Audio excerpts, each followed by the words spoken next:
The Holcim Foundation Awards is proud to partner with The Urbanist on Monocle Radio. The Holcim Foundation Awards is the world's premier competition for sustainable design, highlighting projects that contribute to the transformation of the building sector. Awarding $1 million in prizes, it honours excellence in sustainable design and construction. By showcasing innovative, soon-to-be-realised projects, the awards drive change and inspire a new generation to adopt responsible design practices. Entry for the next awards competition is open now. Find out more, get involved and submit your free entry. Go to holcimfoundation.org/awards.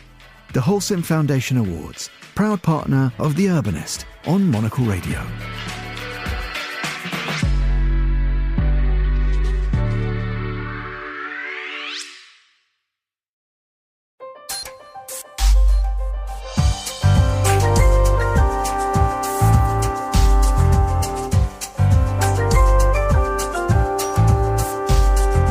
Hello and welcome to The Urbanist, Monocle's programme all about the built environment. I'm your host, Andrew Tuck. Coming up. The environmental one is the must-have, but perhaps thinking about what does the local community need and desire and want got lost a little bit along the way. And what we've seen with our award winners is that that's really coming to the forefront again. This week we bring you a special episode in collaboration with the Holcim Foundation Awards, the world's premier competition for sustainable design, highlighting projects that contribute to the transformation of the building sector. We'll discover the ethos behind the foundation and its work, and also head to the Natural History Museum for a special evening talking about incorporating nature into our cities as we meet the design talent behind the Urban Nature Project, a 5-acre, globally celebrated new green space in the heart of London. The story we were telling the planners was, look at this wasted opportunity we have here. We've got 5 acres of land. We could be telling so many stories in this space. And of course, they were massively behind the project. All that and more coming up over the next 30 minutes here on The Urbanist with me, Andrew Tuck.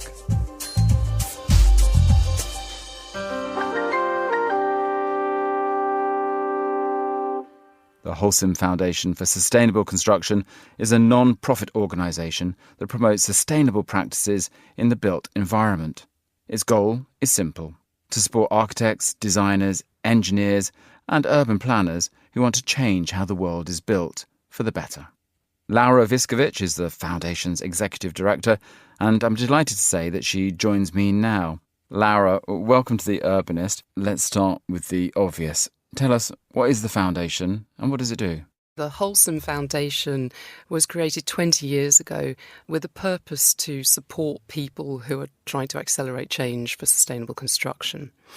So the way we go about doing that, we have 2 big programmes. The first is the Holcim Foundation Awards, and the second is an educational programme of fellowships where we work with academia and practitioners to try and create really cool programmes for emerging talent. Well, we're going to talk quite a bit about the competition. So let's start on the other side and about this convening of talent, which is a key role of the foundation. You go out and you find people who are pushing boundaries in sustainable building.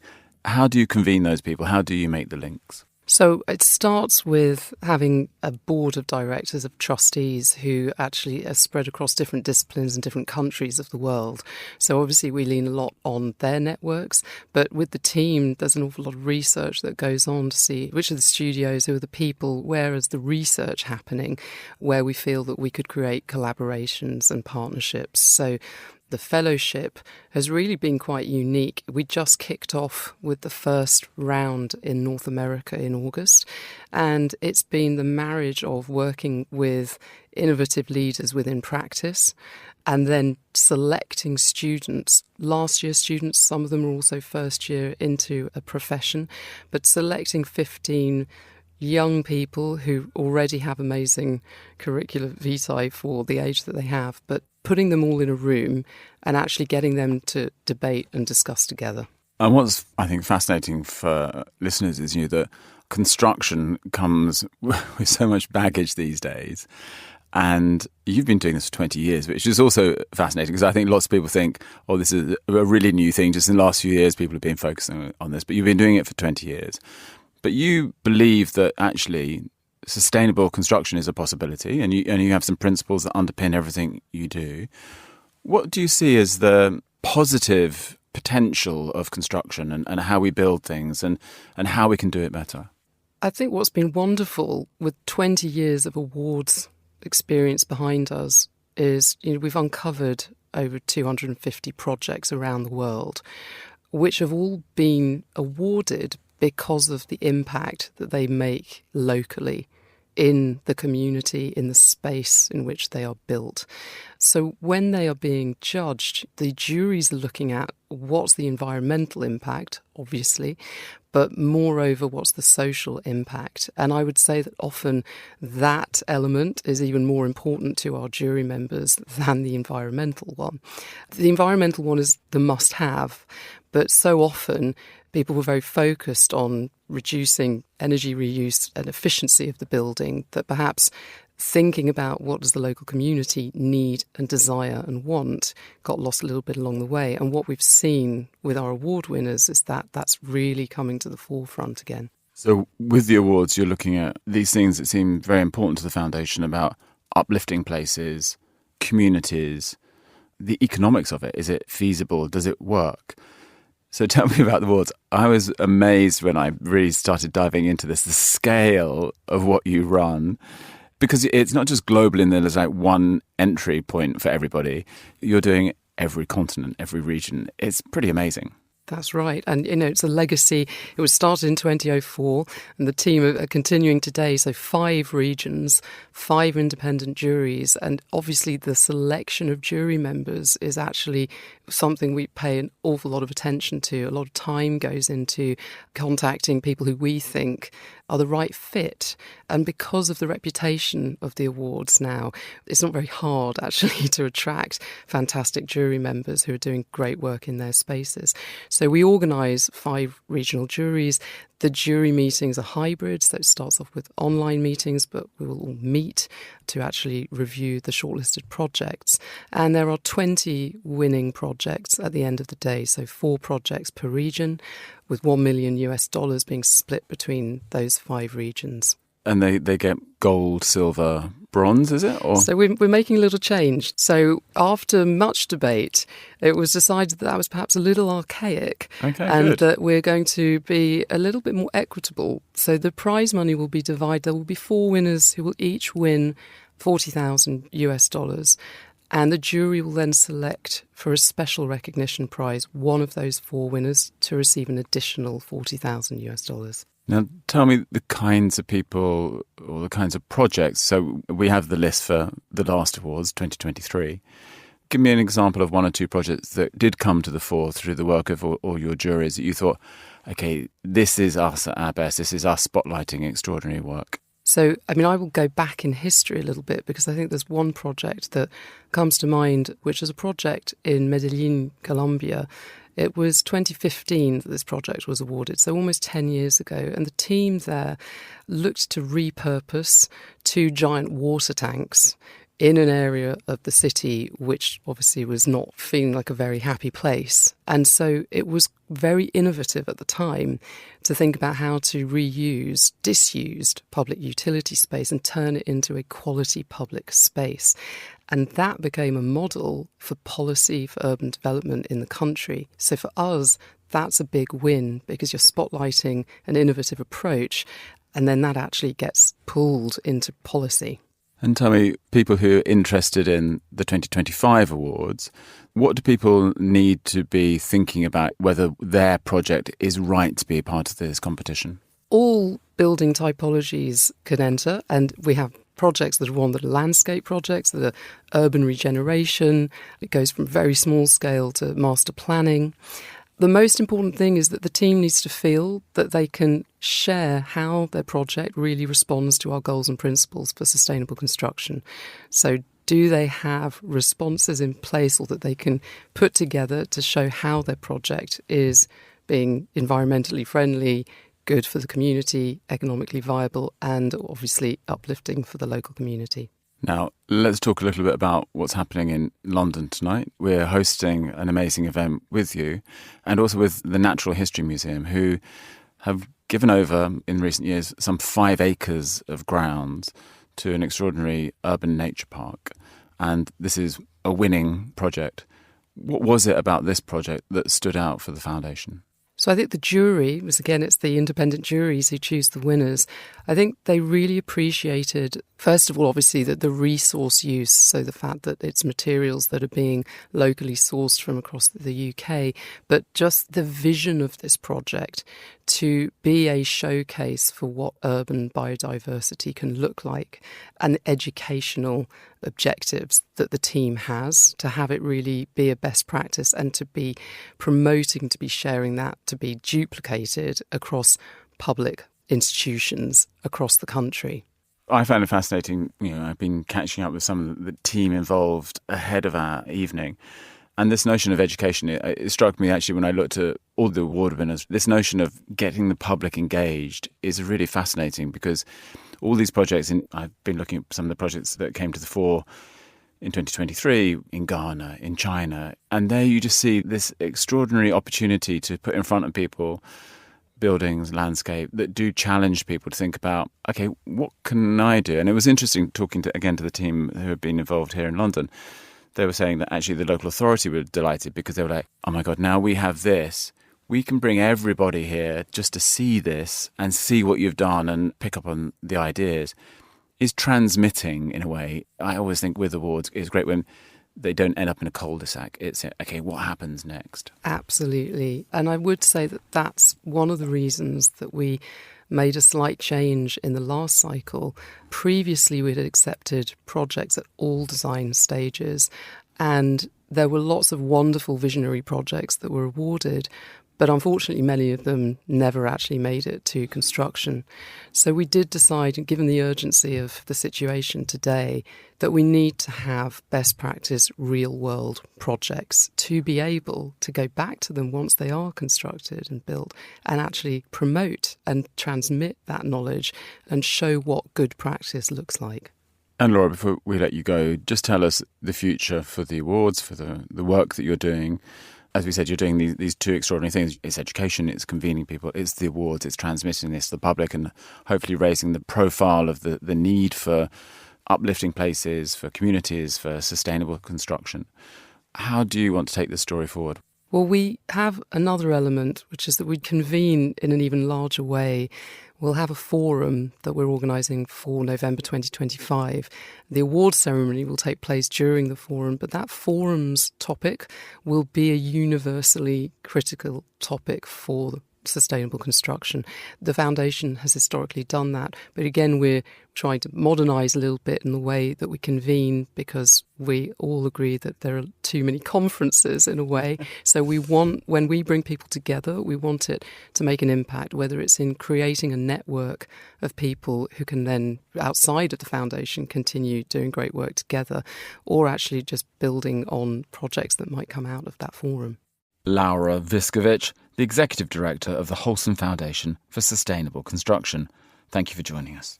Now, as Laura mentioned, the Foundation's awards are all about highlighting projects that are helping transform the building sector and adopt responsible design practices. What better way to discover what they're all about than to visit one of their most recent winners, the Urban Nature Project at the Natural History Museum here in London. A few weeks ago, we gathered at the museum's Darwin Centre for a lively discussion on all things nature, sustainability and building with biodiversity in mind. I was joined on stage by the duo behind the project, landscape designer Neil Davidson of J&L Gibbons and the architect Edmund Fowles of Field & Fowles, plus Keith Jennings, the Director of Estates, Projects and Master Planning at the Natural History Museum, and also Victoria Jesson-Pike, a Director at Public Realm Practice, Publica. We join the conversation with Keith telling us how demanding a client the Natural History Museum was during this project. We are a really hard client. There are no hiding places with us. You know, you can't make it up because we'll find you out sort of thing. There's somebody in this museum that will know more about your specialist subject than you do. We have 300 research scientists. We have 90 million objects in the collection. So we have, this whole database going back to the beginning of collecting natural history. So, as I say, it's very difficult to hide anywhere. That thing about having scientists that are out in the garden is really important, because we knew that we'd created a really good habitat 25 years ago, and the number of species that have been described from there is partly due to that habitat, but also the fact that you've got 300 researchers that are going to pop out there for their lunch. And I don't know, when those 2 moths were found, was it one of our scientists that were out there having their lunch, or had they specifically gone to identify those things? So because putting the 2 things together. We're going to talk about biodiversity, but do you have any clue about how many critters and animals make the museum their home? About 3,300 critters. Sorry, you can see why I'm not the scientist. Individual species have been identified in the gardens. We were talking something about the scientific network that's been embedded in the new gardens, and part of that is to identify further species. I was talking about the DNA that we are taking from the soil samples, and you can identify the presence of other species that may not be here now, but will have been here at some point in the past. So really interesting science goes on in just this tiny little bit of southwest London. Edmund, you got the job of turning this idea of how we could tell the story of Earth and how we could bring it to life. And you had some key targets. Before I ask you about one of those, just tell me, what is it that you've built? When you look at this, what do you see? Well, as many of you will imagine, it was a dream brief for any architect, trying to tell the story of life on Earth and make a couple of buildings at the same time. Mind-boggling to sort of get our head around, get our teeth into. But I think the thing that really kind of sits with me about the kind of what we've achieved here is the impact it will have on many, many generations of young people and of all ages who will experience these gardens in the future. So I think our challenge was translating the amazing brief that the museum set into physical form, into reality. And that's what architects do, right? They take a brief and they translate it into something that's tangible, that's physical. It was a long process. It was really challenging, but the museum were, incredible client, pushing us really hard, and the landscape team and all the many designers that it took to turn it into reality. We heard earlier on that as part of this process, the museum declared that there is a climate crisis and wants to be part of what we do to reset and try and think better about how we use spaces, which is great. But for people coming to a garden, a space, a piece of public realm, a piece of landscaping, they don't want to be depressed as they exit back out onto Cromwell Street. And this building that we're in, the Waterhouse building, is, I think any Londoner who walks past it, the most extraordinary thing is you're delighted. It's like, it's science, it's integrity, but it delights. Did that inform you as well, that you knew that as well as education, which is one of the big challenges here, how do we educate another generation of people to think about all the things that are around us? Did you think actually delight and entertainment are going to be part and parcel of this as well? Absolutely, yes. In early conversations with Neil and his team at J&L Gibbons, conceiving of the design for this project, we actually came up with a series of driving principles, because there are many designers, 10, 15 different disciplines who contributed. So we drew up this list of principles, one of which was to make a really immersive experience. Many of our colleagues at the museum would say, we really struggle with telling the story of time within the museum. There's just not enough space to really get across the sense of these huge epochs of geological time. And the gardens, are this amazing opportunity to really kind of stretch out and explain physically, how big the Jurassic was, how big the Triassic was, how late in evolution humans appear on Earth, and even flowering plants, something I didn't even know coming into the project. Flowering plants didn't exist till 150 metres down the garden towards the carriage ramp. And who was telling me that when that first part of the garden, you take one step and you're going 5 million... 5 million years in every step. Which is pretty impressive. I've never done that before, so that's good. And just tell me, again, just before we move on, we saw the buildings out here. You're known for your HQ, all the things you do being tender on the earth, reusable, let's be careful with resources. Is that more complicated when you have something that's going up before a local planning committee in a neighbourhood like this? How difficult was it to get through the architectural ideas that you knew were imperative to get across? How difficult was that? It was actually surprisingly smooth, the process. I mean, the brief itself was so well designed and so well conceived. The project is about the gardens. The buildings are supporting the ambitions of the museum, but they're secondary, really. They're relatively quiet structures that facilitate learning, that facilitate food and beverage in the Eastern Garden. But really the story we were telling the planners was, look at this wasted opportunity we have here. We've got 5 acres of land. We could be telling so many stories in this space. And of course, they were massively behind the project. And we had a few backwards and forwards on the scale of buildings and so on, and the tree root protection areas and all the technicalities that come up in planning. But we had a fantastic team, so we did it very iteratively. There were 6 pre-planning applications, which is a lot, but it just meant that we could softly, gradually introduce all of the different elements of the scheme, and it actually went through really smoothly. And I think there wasn't any complaints, I don't think, or maybe one. When the planning application went in, there were 2 objections, but they weren't material. It was people that didn't understand the planning process, and they were concerned about litter or something or other.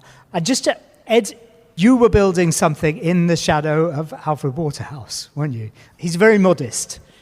That's a challenge for any architect. So, yeah. We're here to be your fan club tonight, obviously. But actually, I think you pointed out when we're standing outside that you should look at the building because you don't notice it. But the terracotta tiles, the reason they're in stripes is because of the geology. That it's a representation of the layers of sediment and stone that were laid down. So I thought that was a beautiful idea that, across those 140 years, you have 2 architectural companies thinking quite similar things, and the playfulness that he put into the building. But let's come to the landscape, because this is a piece of landscape, and your company, J&L Gibbons, ran this landscape part of the project. You've told me there's still 4,000 plants need to be put in the ground. We're seeing it at its very juvenile stage, the development of this project. And I was amazed that the 2 of you have never worked together, because it's there's such synchronicity about ambition and about what you want to build. You've talked about some of the plants. What were the challenges of building here in front of this extraordinary building in the middle of London as you began to plant out the space? As has been said, it was a challenging brief. And as a client, the museum was incredibly generous. And I think at the root of this project is the idea of sharing knowledge. And so from the very early days, it was the sharing of knowledge that came from the scientists in the museum to help us as designers conceive something that was scientifically robust, but also we could develop it in a way which would be a joyful place to visit, an immersive place to visit. And to be fair, in the eastern side of the gardens, there's a lot of plants in there that we would not normally specify in a project, because it's very much about storytelling, and it's storytelling about a period in time 350 million years ago, for example. So in the part of the garden that has all the tree ferns, and you'll also see a fossil tree there, which predated this project. And I would say through good design, but actually largely by a lot of luck, it sits in the right place in the timeline scientifically. But we're planting plants that are very, very distant relatives of the plants that would have been around in the Carboniferous period. So the period in Earth's history when the fossil fuels were created. So there's a very big story to be told there about fossil fuels and our approach to resources. But we're doing it through proxy species. We're finding plants, working with scientists that can help tell that story. So, for example, there are equisetum or horsetails in the swales in the east. You might know it's a very, very sort of pencil-thin plant that quite likes wet conditions. Its ancestor were the first trees. The first trees on Earth were effectively giant grasses, 30 metres plus. So there's a kind of this layering of storytelling, which is just... you can hopefully tell I'm quite passionate about it, because it's been a really... We'd never have guessed. It's been a massively exciting, brilliant learning experience for the design team. And we've had opportunities when it comes to the geology, for example, to really celebrate the resource of the United Kingdom and Ireland in terms of its stone. We're kind of stuck in this cycle in terms of construction where it's where's the cheapest material you can get rather than where's the best quality, closest to home. And it's very much so, through the landscape and the buildings, it's about really carefully thinking about how we source material, how it comes through the supply chain.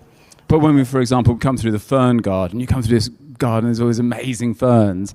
So they're not exactly the ferns that were there when the dinosaur that's peering over you, potentially about to munch them. It's not exactly the fern, but these are the descendants of those ferns, and this is the kind of environment they might have seen. Yeah, and when we get into the Jurassic Garden surrounding fern, the Diplodocus, actually some of those are quite close relations to the plants that are around there. So that is about creating a habitat there that is also characterful in terms of the type of environment the Diplodocus would have grazed in. So it's a kind of prairie landscape with plants at the edges.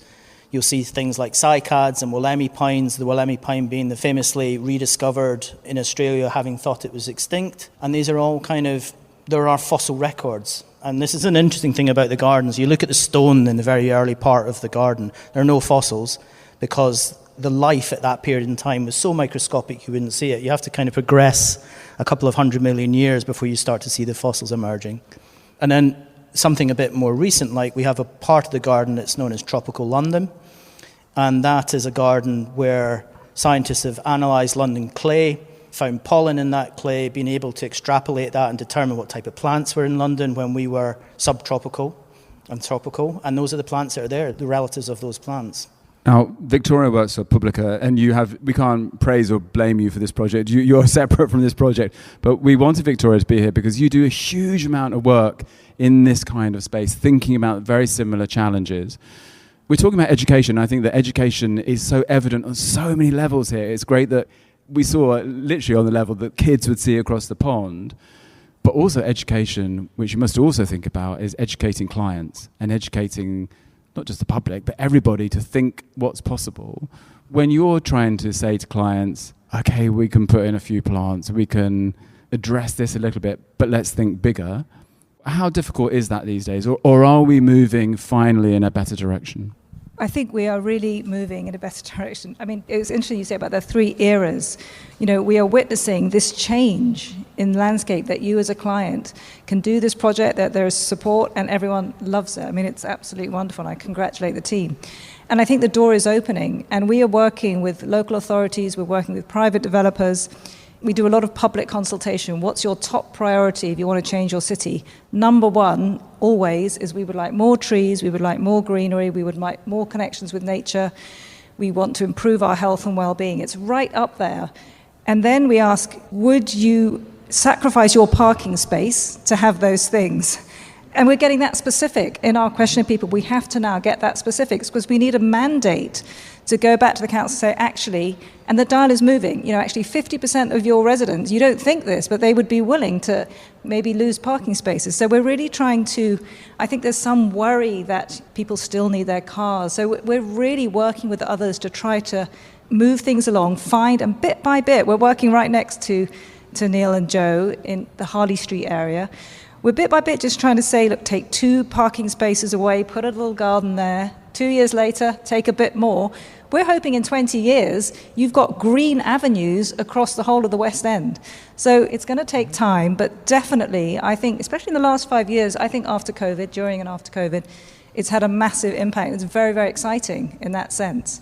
And we need to do things better as well. We need to work as closely as we can with all the experts. And if you're going to be re-greening London, do it really well. Think about biodiversity, connect up these corridors. So I think that's our role, Publica. We're looking at this kind of bigger picture and trying to make space for all the landscape designers to come in and then do their thing. When you cross London, you see now all these interventions, all these amazing trees and plants that have been put up. Great. Here we saw a man with a hose tonight going around making sure that everything's okay. And I'm sure there are no kind of beer cans left at the end of the evening. But it worries me a little bit that some of these interventions, the stabilizers are almost off from day one. Again, when you're talking to developers, are you saying it's great, but you do need to kind of stay on the game a little bit? You do need to stay on the game. You need to spend money, and you need to think this is the important thing to do with your money and to invest in right now. And I think we are hoping that some of the, the bigger landowners with deep pockets can actually redefine how they design London streets so that they can be for trees. They're doing it in other cities in the world. We're looking closely. They're going to dig up Fifth Avenue, and if you take off the lid of a street in London, it's just hundreds and hundreds of services. It's a lot of money to redo that, but that's the kind of big change that needs to happen, I think, to really start addressing the climate emergency.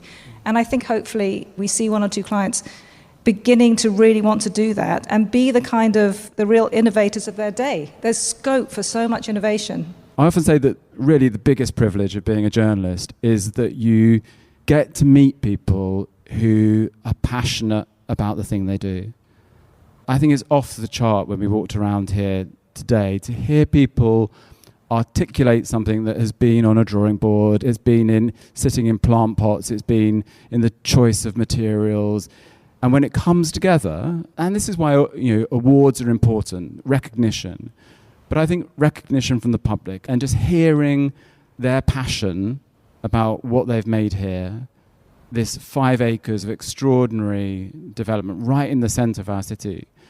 I hope everyone else felt it, but I would just like to say a genuine thank you for showing us around what is an extraordinary project. Congratulations.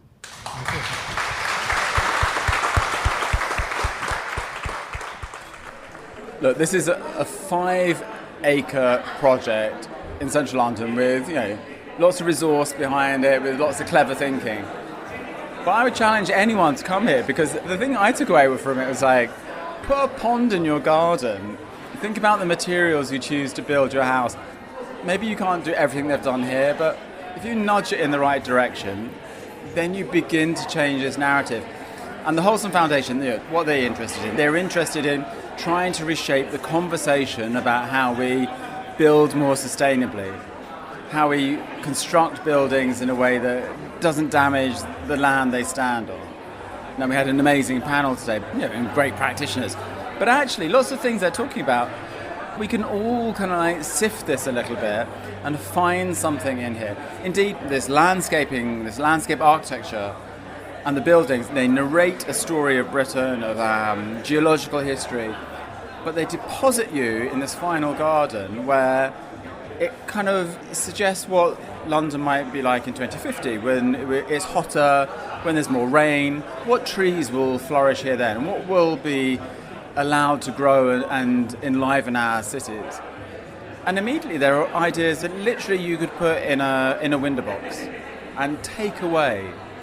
So I think the amazing thing about a good architect is, it inspires, it educates, but at the end of it, it leaves you enlightened. And that's my feeling about today. I defy anybody who engaged with this evening not to step back out into South Kensington, toward the tube, to jump in the taxi and think, do you know what, we can do a bit better.